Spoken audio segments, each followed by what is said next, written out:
인간과 미생물 생태계. 미생물이란 살아 숨쉬고 번식하는 생물체이나 매우 작아서 눈으로 볼 수 없는 아주 작은 생물이라는 뜻입니다. 미생물은 지구상 어느 곳이나 존재하며 우리 몸속에서도 수많은 미생물이 존재합니다. 인간과 미생물은 서로 더불어 살고 있다고 해도 과언이 아닙니다. 인간은 수조 개의 아주 작은 생명체인 미생물과 함께 살며 몸을 이루고 있습니다. 인간의 몸이 60조 개의 세포로 구성되었다면 그 위로 120조 개의 미생물이 둘러싸고 있습니다. 그래서 인간의 몸을 거대한 미생물 군집, 즉 마이크로바이옴이라고 부릅니다.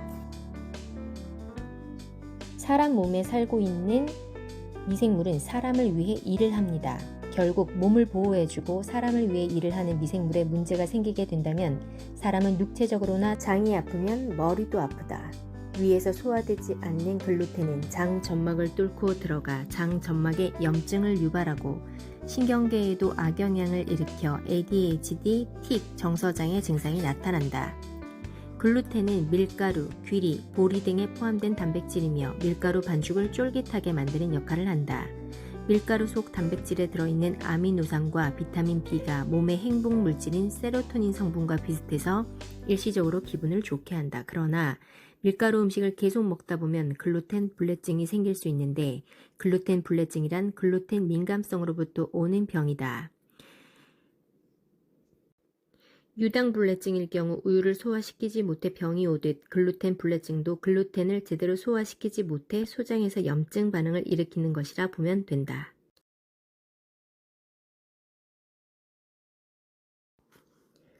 태아는 출산 과정에서 산도를 통해 엄마의 좋은 미생물인 락토바실러스를 빨아들인다. 방금 태어난 아이의 입은 락토바실러스가 가득해지고 아이는 모유를 먹으면서 락토바실러스를 장까지 안전하게 내려보낸다. 따라서 자연분만으로 태어난 아기는 엄마의 좋은 미생물을 그대로 전달받아 자신의 면역력을 만들며 독립적인 삶을 시작하기 위한 장래 조건을 갖춘다. 반면 제왕절개로 태어난 아기는 엄마의 좋은 미생물 대신 병원 공기 중 균에 노출된다. 여기에 모유가 아닌 분유로 키우게 될 경우 장내 미생물 생태계가 정상적이지 못하면서 면역계 형성 역시 비정상적으로 이루어져 ADHD, 틱, 정서장애가 발병되기 쉽다. 모유의 중요성. 모유에는 8가지 복합당이 다 들어있다. 모유에는 인체의 성장과 관련 없는 성분도 나오는데 이는 아기의 육체에 직접 쓰이기보다는 아기 장 속의 미생물을 위한 먹이로 사용된다. 모유는 아이의 육체뿐만 아니라 아이 장 속 미생물까지도 기를 수 있도록 구성되어 있는 것이다. 따라서 질내 미생물과 모유가 아이의 장 속에 자리 잡으며 유해균이 쉽게 침입하지 못하도록 장내 미생물 환경을 조정한다. 장 속 미생물은 다양한 일들을 하는데 음식물이 들어오면 미생물이 음식을 먹고 분해해 세포에게 영양분을 제공한다. 또 행복물질인 도파민과 세로토닌이라는 신경전달 물질을 만들며 인간의 행동과 기분에 영향을 미친다. 건강한 미생물 생태계는 유익균과 유해균의 비율이 85대 15이며 유익균이 많기 때문에 행복감과 자신감을 가지는 것이 정상적인 경우이다.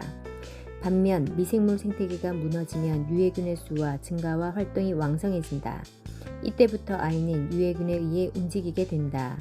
아이가 먹는 음식물은 완벽하게 분해되지 않고 독소로 변해 혈액을 타고 몸속을 돌아다니며 각종 질병을 일으킨다. 점점 아이의 몸은 마르고 입냄새가 나며 변 냄새가 심하고 변을 잘 보지 못하게 되고 이상 행동이 나타나기 시작한다. 아이의 얼굴에 부모의 얼굴이 있다. 결국 아이의 이상 행동은 아이만의 문제가 아닌 부모의 성격과 행동에서 비롯될 수 있습니다. 부모의 성격과 언행이 아이에게 미치는 영향은 태아 때부터 시작됩니다.